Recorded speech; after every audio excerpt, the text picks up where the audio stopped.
আমার সেই আগের একটা প্রশ্নই রয়ে গেল, কেন করলে আমার সাথে এরকম? এতটা খারাপ তো নাও করলে পারতে।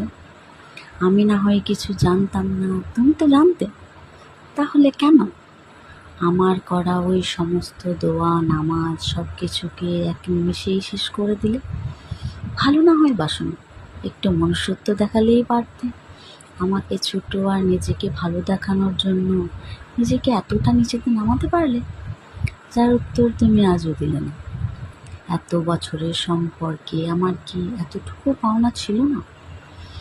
তুমি শুধু আমার বিশ্বাস ভেঙেছো এমনটা নয়, তুমি আমাকেও এমনভাবে ভেঙেছো যেটা আবার জোড়া লাগানো হয়তো হবে না। তবে স্মৃতিগুলো তো মুছে দিতে পারোনি। যদি পারতে, তাহলে আজ বোধহয় মধ্যরাত্রে এই কথাগুলো বলা হতো না।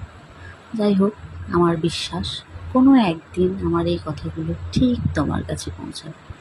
তখন হয়তো আমার এই প্রশ্নের জবাবে তুমি নিশ্চয়ই কিছু লিখবে। নাম বলা বোধহয় প্রয়োজন হবে না, তাই তোমার উত্তরের অপেক্ষায় রইলাম।